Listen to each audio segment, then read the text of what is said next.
Good morning बच्चों। आज हम लोग कक्षा 12 जीव विज्ञान अध्याय 6 का भाग 8 का अध्ययन करेंगे। चलिए बच्चों, आज हम लोग डीएनए का प्रतिलिपिकरण का अध्ययन करेंगे। यहाँ आपका हेडिंग डाला गया है, हेडिंग डाल लीजिए आप लोग, डीएनए का प्रतिलिपिकरण। तो चलिए बच्चों, पहले हम लोग देखते हैं कि यह डीएनए का प्रतिलिपिकरण क्या है। कि बच्चों, डीएनए का प्रतिलिपिकरण, तो डीएनए का प्रतिलिपिकरण क्या होता है कि एक डीएनए से दो नए डीएनए का निर्माण ही डीएनए प्रतिलिपिकरण कहलाता है। तो देखते हैं कैसे एक डीएनए से दो नए डीएनए का निर्माण होता है। बच्चों ध्यान रखिए, मान लीजिए यह आपका एक डीएनए है, इस तरह से आपका एक डीएनए है, ठीक है बच्चों, ये आपका एक डीएनए है। डीएनए प्रतिलिपिकरण किसे कहते हैं? डीएनए प्रतिलिपिकरण एक डीएनए से दो नए डीएनए का निर्माण करना ही डीएनए प्रतिलिपिकरण कहलाता है। तो इस डीएनए से, ठीक है, दो डीएनए का निर्माण होगा।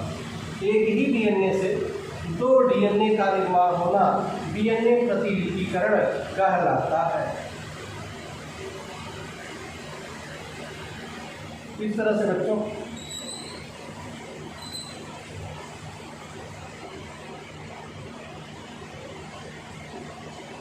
यह आपका एक डीएनए बन गया, यह आपका दूसरा डीएनए बन गया।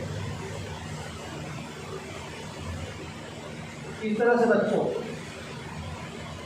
डीएनए प्रतिलिपिकरण क्या है? डीएनए प्रतिलिपिकरण बच्चों यही है कि एक डीएनए से दो नए डीएनए का निर्माण ही डीएनए प्रतिलिपिकरण कहलाता है। अब हम देखते हैं कि एक डीएनए से कैसे दो डीएनए का निर्माण होता है। तो पहले हम इसको समझेंगे, उसके बाद इसके विषय में हम लोग अध्ययन करेंगे। तो पहला काम क्या होता है बच्चों कि कुछ एंजाइम्स होते हैं, वो एंजाइम्स क्या करते हैं, जो आपका यह डीएनए है, डीएनए देखिए, डीएनए में यह दक्षिणावर्त या क्लॉकवाइज घुमा हुआ है, अर्थात इसी डीएनए में एटम है। आपको पता है कि यह डीएनए दो न्यूक्लियोटाइड से मिलकर बना होता है। एक न्यूक्लियोटाइड आपका ये है, एक न्यूक्लियोटाइड ये है और दूसरा न्यूक्लियोटाइड ये है। तो यह दो जो है न्यूक्लियोटाइड से मिलकर बना होता है आपका डीएनए। और क्या होता है, इसमें यह द्विकुंडलित होते हैं, ठीक है, और इसमें जो है एटम है, देखिए यह क्लॉकवाइज दक्षिणावर्ती एटम इसमें है।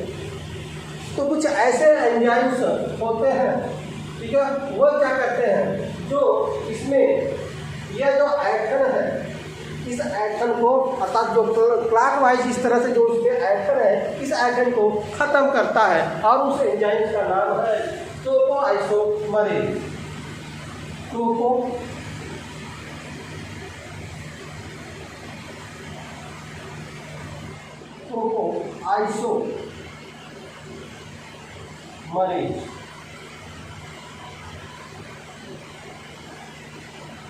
टोपोआइसोमरेज अभी हम अध्ययन करेंगे बच्चों, विस्तार से अध्ययन करेंगे कि यह जो डीएनए है, डीएनए में जो एटम है, जो दक्षिणावर्ती या क्लॉकवाइज जो इसमें यह एटम है, इस एटम को समाप्त करने का काम करता है टोपोआइसोमरेज।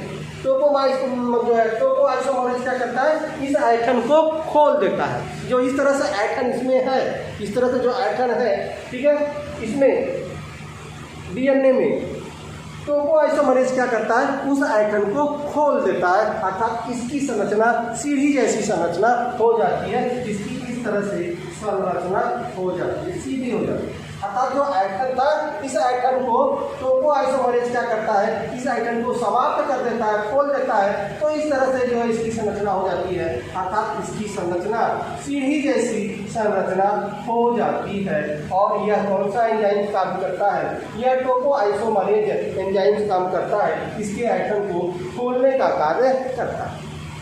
उसके बाद हम आगे देखेंगे एक और एंजाइम मिलेगा, इसको हम बोलते हैं हेलिकेज एंजाइम। हेलिकेज एंजाइम क्या करता है कि जो यह नाइट्रोजनी बांड जो जुड़े हुए हैं, जो हाइड्रोजन बांड में जुड़े हुए हैं, इस हाइड्रोजन बांड को तोड़ने का काम करता है हेलिकेज। हेलिकेज क्या करता है? इनके बीच जो यह नाइट्रोजन बांड है इनको तोड़ने का काम करता है। इस तरह से इनके बीच जो नाइट्रोजन बांड है वह टूट जाता है। इस तरह से यह जो आपका यह हाइड्रोजन बांड जो जुड़े हुए हैं एक न्यूक्लियोटाइड से दूसरे न्यूक्लियोटाइड से जो है जुड़े हुए हैं, क्या करता है हेलिकेज एंजाइम। हेलिकेज एंजाइम इनके बीच जो हाइड्रोजन बांड है उस हाइड्रोजन बांड को तोड़ने का काम करता है। ये देखिए तोड़ दिया है, तो तोड़ने का काम करता है हेलिकेज एंजाइम। ठीक है, जब यह हेलिकेज एंजाइम टूट जाता है, यह जब एंजाइम टूट जाता है, इस तरह से यह एंजाइम टूट गया। ठीक है, तो आपके शरीर के अंदर जो कोशिका होता है, कोशिका में पहले से ही आपके नाइट्रोजनी क्षार मौजूद होते हैं। तो जो कोशिका के अंदर नाइट्रोजनी क्षार होते हैं वह यहाँ आके जुड़ जाते हैं। ठीक है, इस नाइट्रोजनी बांड जुड़ जाते हैं। इस तरह से क्या हुआ, यह जुड़ गया, इस तरह से नाइट्रोजनी बांड जुड़ गया। ठीक है, एक यह न्यूक्लियोटाइड अलग हुआ था, तो इससे क्या हुआ, एक यह बन गया। अब यह वाला जो है न्यूक्लियोटाइड, यह वाला जो न्यूक्लियोटाइड है, ठीक है, इस न्यूक्लियोटाइड से भी जो है आपका इस तरह से यह जो है आपका न्यूक्लियोटाइड अलग हुआ था हेलिकेज एंजाइम के द्वारा, इस तरह से अलग हुआ था। जब यह अलग होता है तो आपके कोशिका में पहले से ही मौजूद जो आपका नाइट्रोजनी क्षार है वह आके इस तरह से इसमें जुड़ जाते हैं। तो जो यह था, क्योंकि जो है हेलिकेज एंजाइम्स में जो है ये क्या होता है, न्यूक्लियोटाइड एक दूसरे से अलग हो जाते हैं। जब यह अलग हो जाता है तो इसके साथ पहले से मौजूद जो नाइट्रोजन छोर है यह आके जुड़ जाता है और इसमें भी आके जुड़ जाता है। तो इस तरह से देखेंगे, इससे दो जो है आपका डीएनए का निर्माण हो जाता है। इस तरह से यह दो बन गया और फिर जो है इसमें क्या होता है, एंजाइम्स होता है और पुनः यह डीएनए का निर्माण, इससे एक नए डीएनए का निर्माण हो जाता है। ठीक है, इस तरह से नए डीएनए का निर्माण हो जाता है।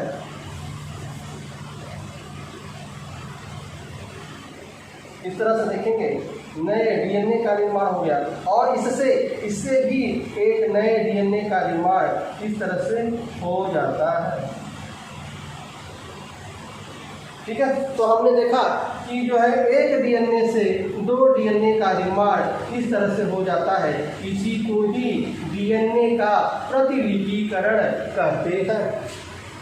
ठीक है, एक डीएनए था तो किस तरह से एक डीएनए से यहाँ पर हमने देखा कि दो डीएनए का निर्माण हो गया। यह जो टूट गया था न्यूक्लियोटाइड, यह न्यूक्लियोटाइड इस न्यूक्लियोटाइड से एक डीएनए का निर्माण हो गया और इस न्यूक्लियोटाइड से एक और डीएनए का निर्माण हो गया। इस तरह से हमने देखा कि एक डीएनए से दो डीएनए का निर्माण हो गया। इसी को ही डीएनए प्रतिलिपिकरण कहते हैं। ठीक है बच्चों, तो यह जो है हमने बेसिक चीज़ें आपको बता दिया किस तरह से यह कार्य करते हैं। अब विस्तार से इसके विषय में हम लोग अध्ययन करेंगे।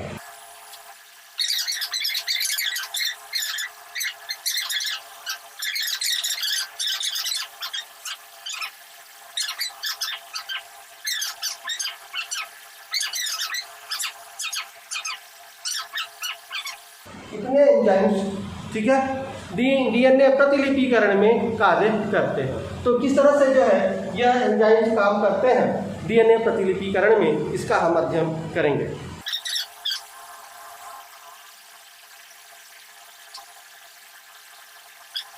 ध्यान रखिएगा, यह आपका डीएनए है। ठीक है, आपका यह डीएनए था, इस तरह से आपका यह डीएनए था,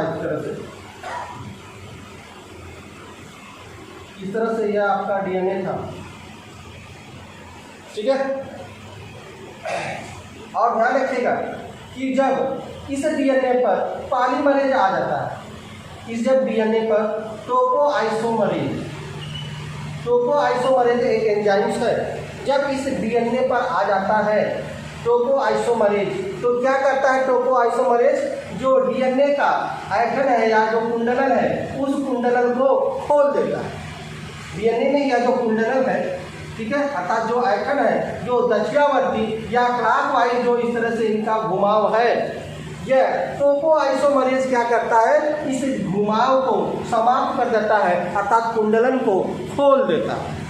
ठीक है, तो इस तरह से यह जो आपका यह डीएनए है, हमने यहाँ पर फिगर बना दिया। जब यहाँ पर आता है तो क्या करता है, इनके बीच जो ऐठन है, इस ऐठन को अर्थात विकुंडलन को आकुंडलित कर देता है, अर्थात इनको खोल देता है। अर्थात अब यह जो पॉलीमरेज है, यह जो टोपोआइसोमरेज है, यह यहाँ पर इस तरह से अटैच हो गया। इस तरह से यह आपका अटैच हो गया।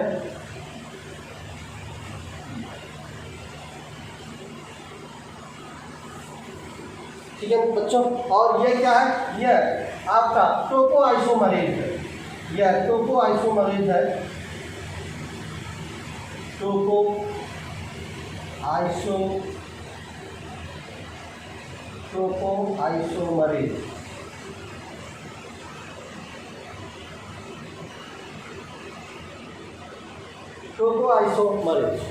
अब आपको बताया था बच्चों कि टोपोआइसोमरेज एंजाइम्स क्या कार्य करता है। टोपोआइसोमरेज का कार्य यह होता है कि जो डीएनए का कुंडलन होता है, उस कुंडलन को खोल देता है, अर्थात खोलने का काम करता है। उनके बीच जो ऐठन होता है, उनको खोलने का काम करता है।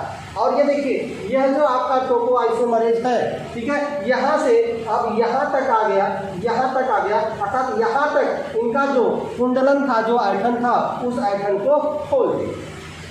ठीक है, लेकिन यहाँ पर देखिए, यहाँ पर यह है, तो यहाँ पे जो है ये ऐठन बना हुआ है, लेकिन यहाँ तक आ गया, तो यहाँ तक यह जहाँ तक आ जाएगा, उनके बीच जो कुंडलन है, उस कुंडलन को खोलने का कार्य करता है टोपोआइसोमरेज। ठीक है, तो इस तरह से टोपोआइसोमरेज यह खुल गया। अब इस तरह से इनके बीच नाइट्रोजनी बांड इस तरह से जुड़े हैं, इस तरह से नाइट्रोजनी बांड इस तरह से इनके बीच इस तरह से नाइट्रोजनी बांड यह जुड़े हुए हैं इस तरह से।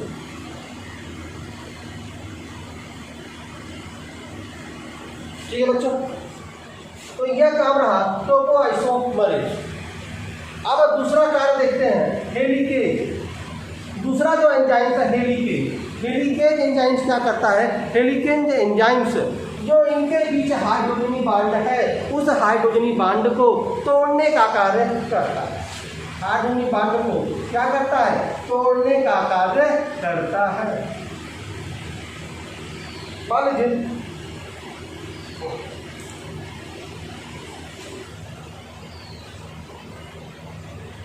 इस तरह से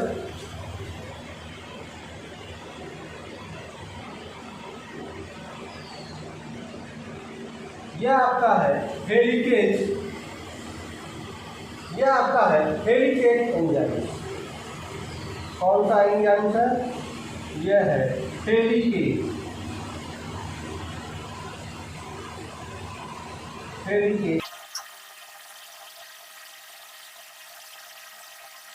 जो हेलिकेज एंजाइम्स है, इनके विषय में बताए थे कि इसका कार्य क्या करता है। जो हेलिकेज एंजाइम्स क्या करता है, जो डीएनए के बीच हाइड्रोजन बांड है, उस हाइड्रोजन बांड को तोड़ने का कार्य करता है। हाइड्रोजन बांड को क्या करता है, तोड़ने का काम करता है। कौन कार्य करता है, हेलिकेज एंजाइम। ठीक है, तो ध्यान रखिए, यह हेलिकेज एंजाइम जब यहाँ से प्रवेश किया, इस तरह से प्रवेश किया, ठीक है, तो इनके बीच जो नाइट्रोजनी बांड है, जो हाइड्रोजन बांड है, जो एडेनिन थाइमिन या साइटोसिन और ग्वालिन जो आपका जुड़ा होता है, जो हाइड्रोजन बांड जुड़ा होता है डीएनए में, हेलिकेज एंजाइम क्या करता है, उन हाइड्रोजन बांड को तोड़ने का कार्य करता है। तो इस तरह से इनके बीच जो हाइड्रोजनी बांड था, यह तोड़ दिया। ठीक है, यहाँ तक आया, तो यहाँ तक आया, अर्थात इनके बीच यहाँ तक जो हाइड्रोजनी बांड था, यह टूट गया। ठीक है, यहाँ पर आपका हाइड्रोजन बांड लगा हुआ है, क्योंकि यहाँ अभी प्रवेश नहीं किया। यदि यह यहाँ भी प्रवेश कर जाएगा, तो भी जब यहाँ प्रवेश कर जाएगा, तो इनके बीच जो हाइड्रोजन बांड है वो तोड़ देगा। यहाँ भी देखिए हाइड्रोजन बांड लगा हुआ है, क्योंकि यहाँ पर यह प्रवेश नहीं किया। वह जितना प्रवेश करेगा, ठीक है, यह यहाँ तक प्रवेश कर गया है डीएनए में, तो यहाँ तक जो इनके बीच नाइट्रोजन बांड है वह तोड़ देगा। यहाँ पर प्रवेश नहीं किया है, तो यहाँ पर देखिए हाइड्रोजन बांड लगा है। यहाँ पर प्रवेश नहीं किया है, तो यहाँ पर हाइड्रोजन बांड लगा हुआ है। ठीक है, तो यहाँ तक प्रवेश किया, तो यहाँ तक क्या करता है, इनके बीच जो हाइड्रोजन बॉन्ड है वह तोड़ देता है। तो हाइड्रोजन बॉन्ड को तोड़ने का काम करता है हेलिकेज एंजाइम। ठीक है, चलिए अब हम तीसरा देखते हैं आरएनए पॉलीमरेज। ठीक है, आरएनए पॉलीमरेज क्या करता है? ठीक है, पहले जो है आरएनए पॉलीमरेज आके जुड़ जाता है। यहाँ पर आरएनए पॉलीमरेज इस तरह से आके जुड़ जाता है। ठीक है, क्या आ जाता है यहाँ पर? RNA polymerase, RNA polymerase. ठीक है, आरएनए पॉलीमरेज आके यहाँ पर जुड़ गए। ठीक है, मान लीजिए यह आपका साइटोसिन था, मान लीजिए यह साइटोसिन है। ठीक है, यह ग्वानिन है और यह आपका क्या है? यह मान लीजिए आपका एडेनिन है। ठीक है, यह नाइट्रोजन क्षार है, यहाँ भी नाइट्रोजन क्षार आपके रहेंगे। ठीक है, तो मान लीजिए यह आपका साइटोसिन है, यह ग्वानिन है, यह थाइमिन है, साइटोसिन है, यह एडेनिन है। इस तरह से यहाँ यह जुड़ा हुआ है। ठीक है बच्चों, और यहाँ पर ध्यान रखिएगा इतने खंड पर क्या आ गया? RNA polymerase. पहले आरएनए पॉलीमरेज आता है, तो आरएनए पॉलीमरेज क्या करता है? यह आरएनए प्राइमर का निर्माण करता है। किसका निर्माण करता है बच्चों? RNA primer. ध्यान रखिएगा, पहले आरएनए पॉलीमरेज आता है, तो आरएनए पॉलीमरेज का मतलब आरएनए सी, तो सी के साथ क्या जुड़ता है बच्चों? सी के साथ हमेशा जी जुड़ता है। कितने बांड के साथ? ट्रिपल बांड के साथ। जी है तो जी के साथ बच्चों हमेशा क्या जुड़ता है? जी के साथ आपको पता है बच्चों हमेशा सी जुड़ता है। ठीक है, और यह भी क्या है? यह भी ट्रिपल बांड के साथ जुड़ता है।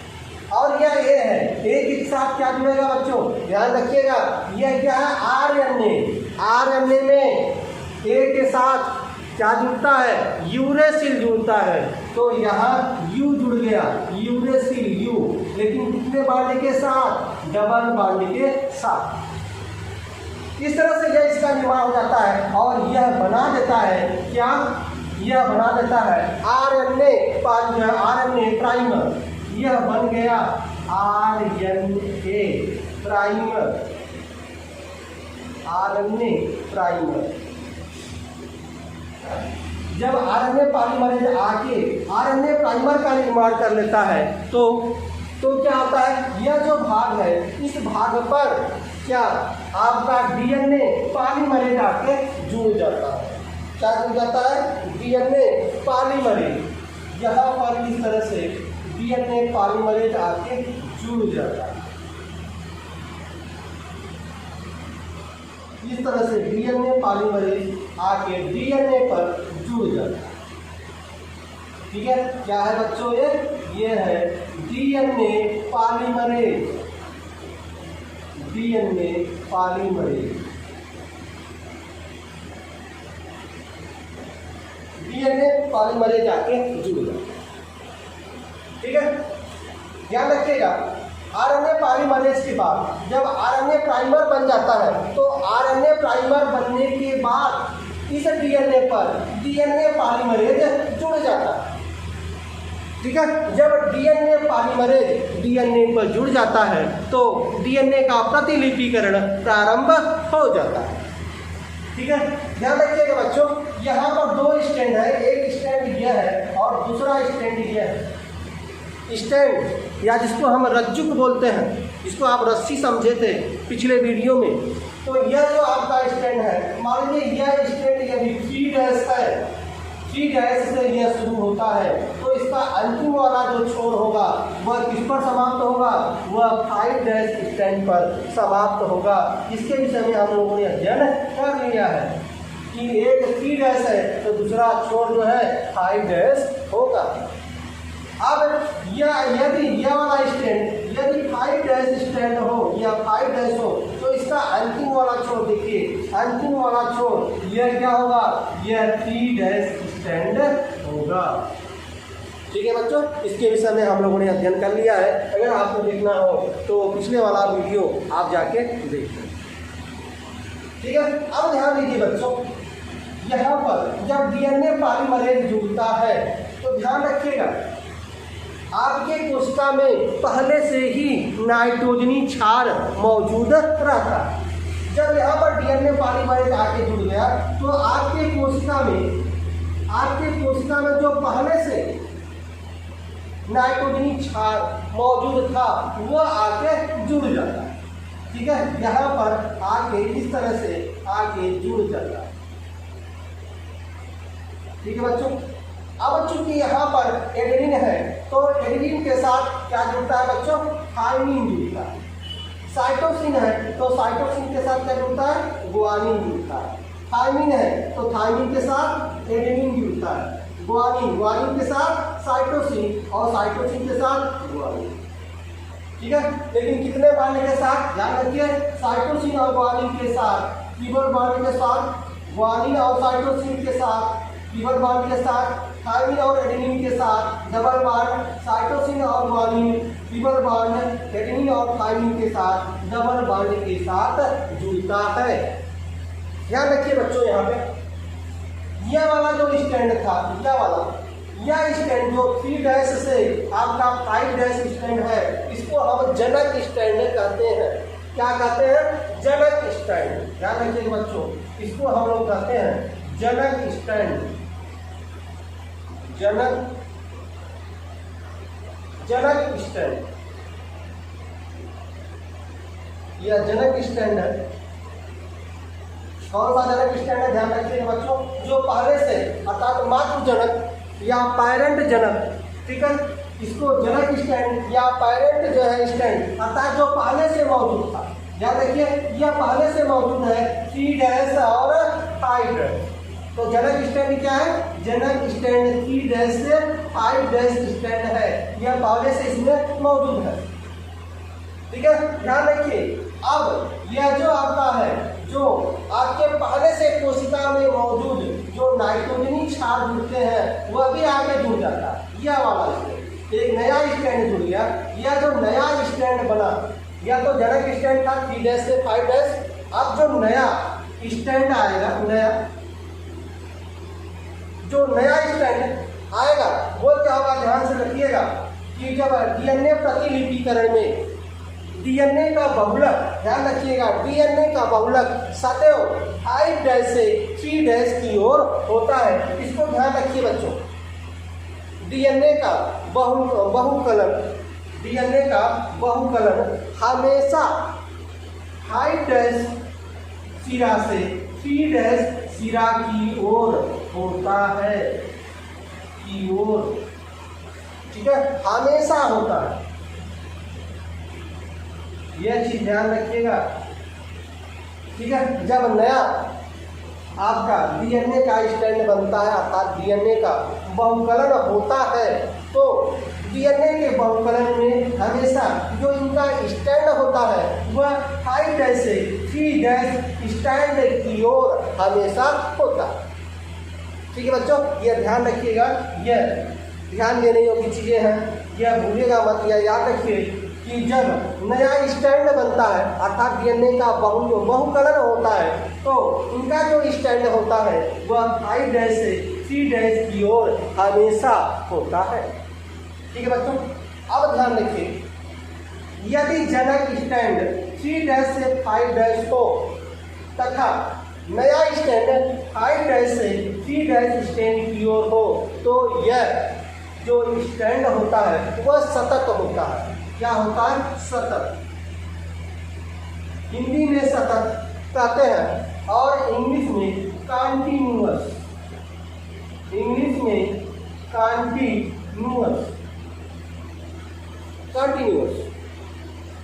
ठीक है, सतत माने कॉन्टिन्यूअस माने हमेशा। यह ध्यान रखिएगा। यह जो आपका स्टैंड है, जनक स्टैंड है, जो पहले से मौजूद है आपके डीएनए में 3' से 5' स्टैंड। ठीक है, अब इससे जो नया स्टैंड बनेगा वह हमेशा किस दिशा में बनेगा? वह हमेशा 5' से 3' दिशा की ओर बनेगा। क्योंकि यह 3' है तो यह क्या होगा? 5' से 3' दिशा की ओर, इस तरह से इस दिशा की ओर इस स्टैंड का निर्माण होगा। ठीक है बच्चों।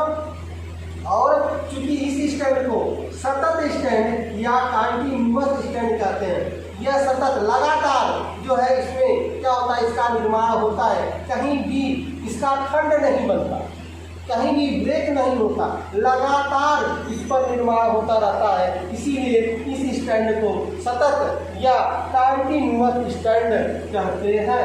ध्यान रखिएगा, ठीक है। 5 डैश से 3 डैश सिरा की ओर इसका निर्माण होता है, ठीक है, ध्यान रखिए। और जो एक चीज और बच्चों, यदि उसका जनक स्टैंड 3 डैश से 5 डैश की ओर हो, यदि इसका जनक स्टैंड 3 डैश से 5 डैश स्टैंड की ओर हो, तो यह जो स्टैंड होता है, इस स्टैंड को लीडिंग स्टैंड कहते हैं। तो यह वाला जो स्टैंड है बच्चों, इस स्टैंड को हम लोग लीडिंग स्टैंड कहते हैं। क्या कहते हैं? Leading stand. यहाँ पर ध्यान रखिए, इसको क्या कहते हैं? लीडिंग स्टैंड कहते हैं। Leading stand, leading stand. समझ में आ रहा बच्चों? यदि आपका यह जनक स्टैंड 3 डैश से 5 डैश की ओर हो, तो इस स्टैंड को लीडिंग स्टैंड कहते हैं। इसको हिंदी में भी आप लिख सकते हैं लीडिंग, हिंदी में भी इसको आप लिख सकते हैं इस तरह से लीडिंग, ठीक है। तो यह आपका लीडिंग स्टैंड है, ठीक है। चलिए अब आते हैं यह दूसरा, जो दूसरा आपका जनक है। एक जनक तो यह था 3 डैश से 5 डैश स्टैंड। अब आते हैं इस स्टैंड का दूसरा स्टैंड, जो जनक स्टैंड है जो पहले से मौजूद है, वह क्या है? 5 डैश से 3 डैश। आप ध्यान रखिए बच्चों, यह है 5 डैश से 3 डैश, तो इसमें भी जो पहले से मौजूद कोशिका में नाइट्रोजन क्षार है वह आके जुड़ जाए। तो इस तरह से यहाँ आके जुड़ जाएंगे, इस तरह से आके जुड़ जाए। ये जो नाइट्रोजन क्षार है यह आके जुड़ जाए, ठीक बच्चों। यदि यहाँ पर वही चीज लिख दें, यदि यह ग्वानिन है, यह साइटोसिन है, यह ग्वानिन है, यह थाइमिन है, यह साइटोसिन है, यह एडेनिन है, ठीक है।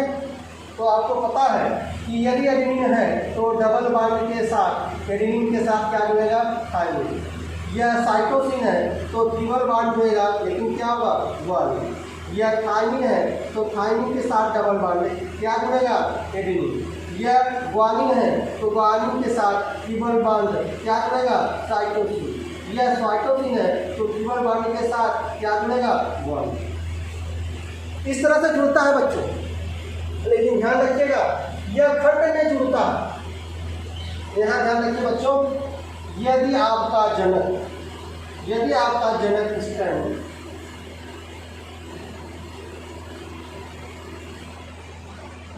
ठीक है, यदि आपका जनक स्टैंड ठीक है, जनक स्टैंड 5 डैश से 3 डैश सिरा की ओर हो, ठीक है, 5 डैश से 3 डैश दिशा की ओर हो, तो जो नया स्टैंड बनेगा बच्चों, वह नया स्टैंड क्या होगा? वह आपका 5 डैश से 3 डैश स्टैंड की ओर होगा, ठीक है। ध्यान रखिए बच्चों, बहुत कंफ्यूजन होगा, इसलिए बार बार इस चीज़ को हम दोहरा रहे हैं। ध्यान दीजिए, यदि आपका जनक स्टैंड जो है 5 डैश से 3 डैश स्टैंड की ओर हो, तो जो नया स्टैंड बनेगा, ठीक है, जो नया स्टैंड बनेगा अर्थात जो डीएनए का बहुकलन होगा, उस बहुकलन में आपको पता है कि डीएनए का बहुकलन हमेशा 5 डैश से 3 डैश स्टैंड की ओर होता है। और यहाँ देखेंगे जो जनक वाला क्या है, वह 5 डैश से 3 डैश है, तो 3 डैश है तो 3 डैश में 5 डैश और 5 डैश में 3 डैश आता है, अर्थात इसकी दिशा क्या होती है? इसकी दिशा हमेशा 5 डैश से 3 डैश स्टैंड की ओर होता है। इस तरह इसकी दिशा होता है, ये विपरीत दिशा है। इसमें दिशा क्या है? इसमें दिशा इस तरह से है, इसमें दिशा इस तरह से है, और इसमें दिशा इस तरह से होता है। क्योंकि यह हमेशा 5 डैश स्टैंड से 3 डैश स्टैंड की ओर इसकी दिशा होती है। यहाँ देखिए 5 डैश से 3 डैश स्टैंड की ओर इसकी दिशा होती है। यहाँ 5 डैश पहले है इसलिए इसकी दिशा इस तरफ हो गई, यहाँ 5 डैश है इसकी दिशा इस तरफ हो गई, तो इस तरह से होता है। ठीक है, और ध्यान रखिएगा यह जो स्टैंड होता है यह असतत होता है। क्या होता है? असतत। यदि आपका जनक स्टैंड जो है 5 स्टैंड से 3 स्टैंड तथा नया स्टैंड आपका 3 डैश से 5 डैश स्टैंड हो तो यह असतत या डिसकंटिन्यूअस या यह डिसकंटिन्यूअस में होता है। डिसकंटिन्यूअस या डिसकंटिन्यूअस होता है। ठीक है बच्चों, यदि आपका जनक स्टैंड 5 स्टैंड से 3 डैश स्टैंड हो और नया स्टैंड 3 डैश से 5 डैश स्टैंड हो तो यह असतत होता है, अर्थात डिसकंटिन्यूअस होता है, अर्थात यह लगातार नहीं होता, यह खंडों में बनता है। खंडों में अर्थात एक खंड यह बन गया इस तरह से, ठीक है, एक खंड इस तरह से यह बन जाएगा, फिर यहाँ गैप हो जाएगा, फिर यह दूसरा स्टैंड इस तरह से बन जाएगा। तो इस तरह से जो है आपका यह स्टैंड बनता है, इस तरह से यह आपका स्टैंड बनता है। और इसकी दिशा क्या होगी बच्चों? यह देखिए ये वाला दिशा, क्योंकि यह 5 डैश से 3 डैश है, ये 3 डैश है तो 5 डैश है, तो 5 डैश की जगह जो यह स्टैंड बन रहा है, यह वाला स्टैंड, यह आपका 3 डैश और यह हो जाएगा क्या 5 डैश, यह आपका 5 डैश है। और इसकी जो दिशा होगी बच्चों, इसकी दिशा तो यह, क्योंकि यह आपका पुराना वाला है स्टैंड और यह नया स्टैंड बन रहा है, तो जो नया स्टैंड है क्योंकि इसमें 5 डैश यहाँ है, 3 डैश स्टैंड यहाँ है, इसकी दिशा क्या होती है? इसकी दिशा 5 डैश से 3 डैश की ओर होता है, इस तरह से इसकी दिशा होती है। इसमें इसकी दिशा क्या है? इसमें इसकी दिशा इस तरह से है, इसमें इसकी दिशा इस तरह से है और इसमें इसकी दिशा इस तरह से है, इस तरह से। चूंकि ठीक है, इस खंड को अर्थात इस स्टैंड को हम लोग क्या कहते हैं? इस स्टैंड को हम लोग बोलते हैं ओकाजाकी खंड। क्या बोलते हैं?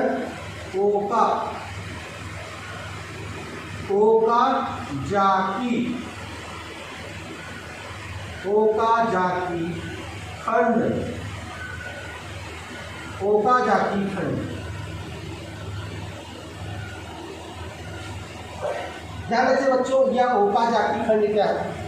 ओकाजाकी खंड वह खंड होता है जब आपका जनक स्टैंड 5 डैश से आपका 3 डैश स्टैंड में हो, जब आपका जनक यहाँ 5 डैश से 3 डैश स्टैंड और नया स्टैंड 3 डैश से 5 डैश स्टैंड की ओर हो, ठीक है, तब जो आपका खंड प्राप्त होता है, जो स्टैंड प्राप्त होता है, उसको हम ओकाजाकी खंड कहते हैं। और जिसमें सतत प्राप्त होता है, सतत प्राप्त होने वाले में अर्थात जिसका जनक स्टैंड 3 डैश से 5 डैश स्टैंड हो और नया स्टैंड 5 डैश से 3 डैश स्टैंड की ओर हो, उस स्टैंड को हम लीडिंग स्टैंड तथा जिसका जनक 5 डैश से 3 डैश तथा नया 5 डैश से 3 डैश की ओर हो, ठीक है, उस स्टैंड को हम ओकाजाकी खंड कहते हैं।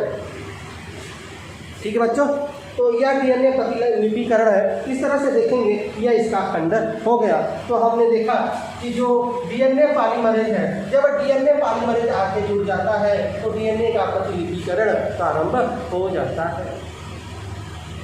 कभी कभी बहुविकल्पी प्रश्नों में पूछ जाता है कि जो आपके एंजाइम्स हैं उस एंजाइम में सबसे महत्वपूर्ण एंजाइम्स कौन होता है, अर्थात किसने कौन सा एंजाइम डीएनए प्रतिलिपिकरण में भाग लेता है। तो ध्यान रखिएगा, यह डीएनए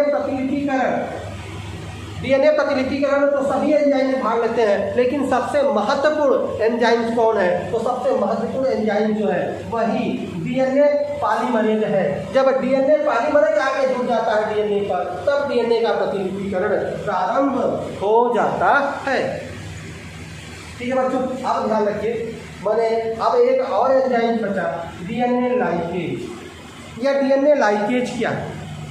देखिए बच्चों, जो इनका खंड हुआ था, एक खंड यह खंड यह, तो इन खंडों को जोड़ने का काम करता है लाइगेज एंजाइम। देखिए एक खंड यहाँ बना, एक खंड यहाँ बना, इस तरह से अलग अलग खंडों में ये बनता है। और ऊपर वाले में यहाँ खंड नहीं, तो ऊपर वाले में ठीक है हमें अर्थात लीडिंग जो है, जो लीडिंग स्टैंड है, लीडिंग स्टैंड में हमें लाइगेज एंजाइम्स की जरूरत नहीं पड़ती, क्योंकि यहाँ कोई खंड नहीं है, इसलिए इसमें कोई लाइगेज एंजाइम्स की जरूरत नहीं पड़ती। लेकिन चूंकि यहाँ खंड है तो इस खंड में एक खंड को दूसरे खंड को जोड़ने के लिए लाइगेज एंजाइम्स की जरूरत पड़ती है। तो लाइगेज डीएनए लाइगेज एंजाइम्स क्या है? लाइगेज एंजाइम्स एक खंड को दूसरे खंड को जोड़ने का काम करता है डीएनए लाइगेज। समझ आया बच्चों? डीएनए लाइगेज क्या है? डीएनए लाइगेज डीएनए के एक खंड को दूसरे खंड को जोड़ने का काम करता है। कौन? DNA ligase. ठीक है बच्चों, जब इस तरह से हो जाता है तो ध्यान रखिए, जब डीएनए का प्रतिलिपिकरण होता है तो यह भी हट जाता है। ये जो डीएनए पॉलीमर या डीएनए पॉलीमरेज है यह यहाँ से हट जाता है, निकल जाता है, और इस तरह से आपका क्या होता है, यहाँ भी इस तरह से डीएनए पॉलीमरेज का निर्माण इस तरह से यहाँ भी हो जाता है। इस तरह से जैसे यहाँ पर निर्माण हुआ था, इस तरह से यहाँ भी यह पूरा कंप्लीट हो जाता है। जब डीएनए पॉलीमरेज आके जुड़ता है तो जो आपका आरएनए पॉलीमरेज है वह यहाँ से हट जाता है। इस तरह से पूरा जो है आपका क्या बन जाता है, डीएनए पॉलीमरेज की तरह डीएनए बन जाता है। अब यहाँ देखिए, यहाँ चूंकि आरएनए पॉलीमरेज का खंड था, यहाँ डीएनए पॉलीमरेज का खंड था, तो यहाँ इनको जोड़ने के लिए किस एंजाइम्स की जरूरत होगी? या डीएनए लाइगेज एंजाइम्स की जरूरत होगी, क्योंकि डीएनए लाइगेज क्या करता है? डीएनए के एक खंड को दूसरे खंड को जोड़ने का कार्य करता है। तो चूंकि यहाँ एक खंड था या दूसरा खंड था, इन दोनों खंडों को जोड़ने का काम डीएनए लाइगेज एंजाइम करता है। इस तरह से हमने देखा कि जो है एक डीएनए से दो डीएनए का निर्माण की क्रियाविधि किस तरह से कंप्लीट होती है। तो यह देखिए आपने, अब यहाँ देखेंगे, देखिए ये यह बन गया, दूसरा यह बन गया, जो आपका डीएनए था, यानी कि यह एक खंड यह बन गया, एक खंड यह बन गया। इस तरह यह स्टैंड था, ठीक है, तो एक यहाँ इस तरह से यह स्टैंड बना था, ठीक है, और ये एक आपका है यहाँ इस तरह से, ठीक है, एक यह वाला भाग और दूसरा यह वाला भाग, एक यह वाला भाग और दूसरा यह वाला भाग, ठीक है। तो इस तरह से जो अलग अलग था, यह आपका नया वाला था, यह पुराना वाला स्टैंड है। पुराना वाला स्टैंड क्या है? 3' से, यह आपका 5' है, और यह पुराना वाला क्या है? यह पुराना वाला 5' से 3' स्टैंड है। यहाँ नया जुड़ गया, नया वाला 5' से, यह आपका 3 है, यहाँ भी नया वाला जुड़ गया 3' से 5'। इस तरह से जुड़कर आपका यह डीएनए कंप्लीट हो जाता है। इस तरह से यह आपका डीएनए कंप्लीट है। और पुनः इस डीएनए में क्या होता है? यह डीएनए पुनः डीकुंडलित हो जाता है, अर्थात कुंडलन इसमें आ जाता है। इस तरह से इसमें कुंडलन आ गया, इस तरह से इसमें कुंडलन आ जाता है, इस तरह से, और इससे भी इस तरह से आपका डीएनए कंप्लीट हो जाता है, इस तरह।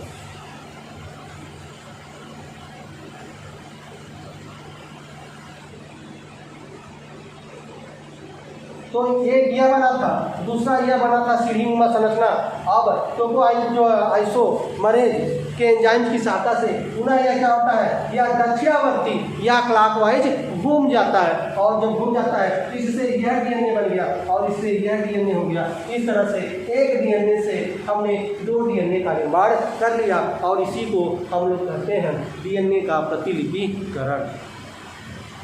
बच्चों ध्यान रखिएगा, यह बहुत ही महत्वपूर्ण है। डीएनए का प्रतिलिपिकरण थोड़ा यह कठिन है, लेकिन अगर इसको आप ढंग से देखेंगे, अच्छे से अगर ध्यान लगा के देखेंगे तो यह आपको अच्छे से समझ में आ जाएगा डीएनए का प्रतिलिपिकरण। तो एक बार फिर से आप देख लें डीएनए प्रतिलिपिकरण क्या है।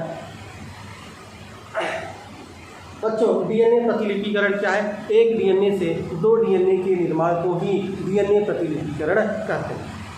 ठीक है। डीएनए के जो क्रियाविधि है उसमें जो है कुछ एंजाइम्स काम करते हैं जो डीएनए की प्रतिलिपिकरण में भाग लेते हैं। पहला जो एंजाइम्स है जो भाग लेता है उसका नाम है टोपोआइसोमरेज। टोपोआइसोमरेज क्या करता है, जो डीएनए में जो ऐंठन होता है, जो कुंडलित होता है, इस ऐंठन को समाप्त करता है। जैसे यहाँ पर यह आपका टोपोआइसोमरेज यहाँ से चलकर यहाँ तक आ गया, तो अर्थात यहाँ तक जो इनके बीच डिकुंडलन था उस कुंडलन को समाप्त कर दिया, अकुंडलित कर दिया, अर्थात इसके बीच जो ऐंठन था वह ऐंठन समाप्त कर देता है। कौन? टोपोआइसोमरेज।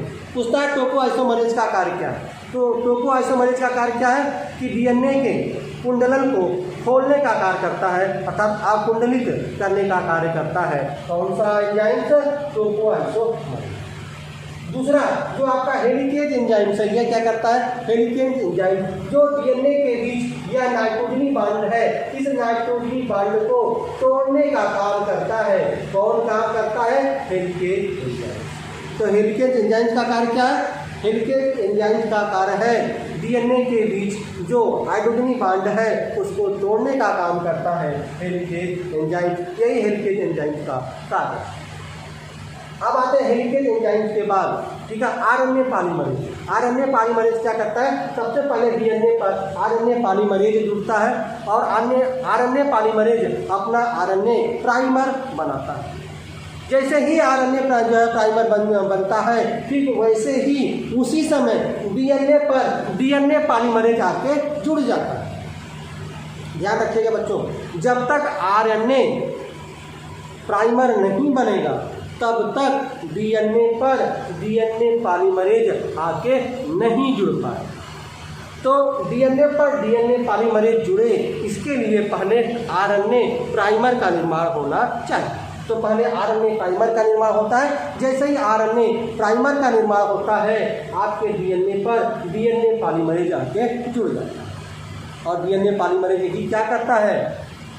डीएनए पॉलीमरेज ही डीएनए प्रतिलिपिकरण का निर्माण करता है।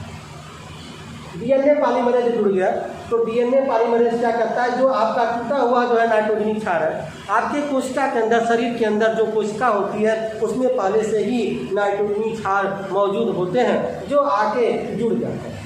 आपका पहले से जो है आपका स्टैंड है और जो आपके शरीर के अंदर आके जुड़ा वह एक दूसरा स्टैंड बन गया। जो पहले से मौजूद स्टैंड था उसको जनक स्टैंड बोलते हैं, जो बाद में आके जुड़ा उसको नया स्टैंड बोलते हैं।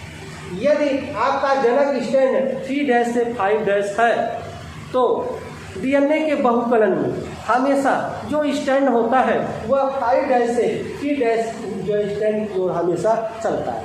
क्योंकि यह 3' से 5' जनक है, जब जनक वाला 3' से 5' स्टैंड की ओर होगा तो हमेशा यह सतत होता है, कंटिन्यूअस होता है, अर्थात यह लगातार इसमें बनता है।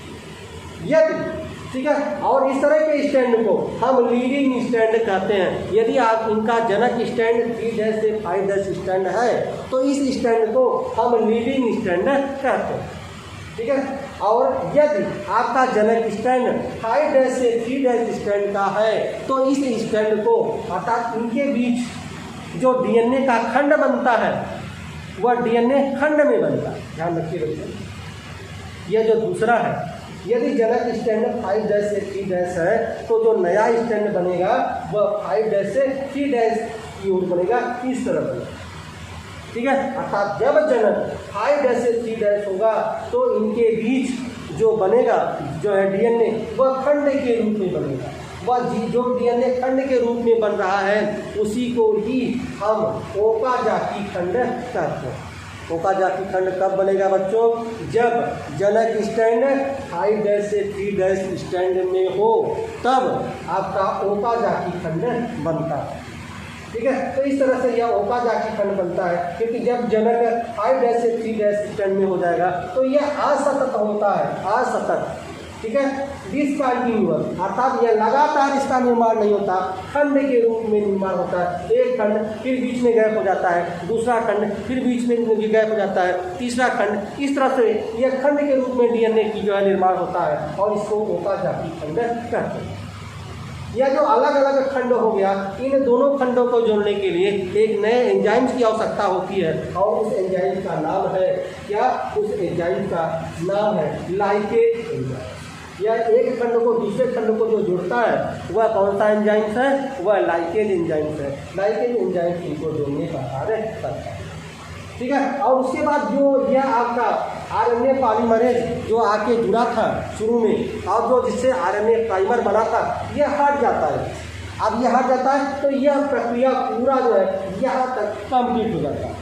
और चूंकि यह आरएनए का खंड था तो यह खंड अलग था और यह डीएनए का खंड था, यह अलग खंड था। तो इस खंडों को जोड़ने के लिए भी जो है लाइगेज एंजाइम का प्रयोग करते हैं, इससे यह पूरा क्रिया कंप्लीट होता है।